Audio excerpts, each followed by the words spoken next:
Grabe, ang sarap pala ng mixed nuts na to guys. Tapos napaka-healthy pa. Kasi alam nyo ba, combination mix siya ng walnuts, almond nuts, at saka ng cashew nuts, pumpkin seeds, raisins, cranberries, and black cranberries. Grabe, napakasustansya. Ang healthy ng pagkain na to, ng mixed nuts na to. Mas maganda siya kaysa guys dun sa mga matatamis, sa mga candies, saka dun sa mga maaalat na binibili or kinakain nyo dyan.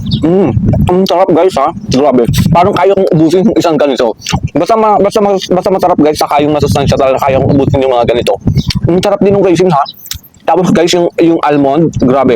Tapos yung cashew nut po, ayan. Di ba napaka-perfect ang healthy ng mixed nuts na to. Tapos napaka-mura nyo lang binibili. Kaya kung ako sa inyo guys, kung mahilig kayo sa mga tawag dito, sa mga puputin, mahilig kayo kumain, tumambay, o pagkatapos nyo habang nanonood ng TV, di ba?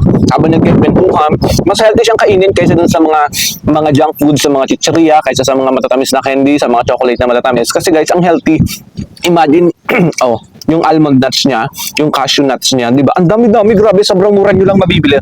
Oh, ayan.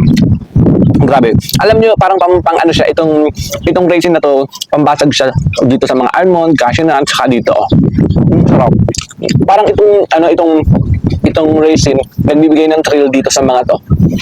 Grabe, ang sarap-sarap guys. Kaya kung ako sa inyo, check nyo din yan. Mas healthy, mas masustansya. Kaysa dun sa mga nabibili nyo sa tindahan. Napakamura pa.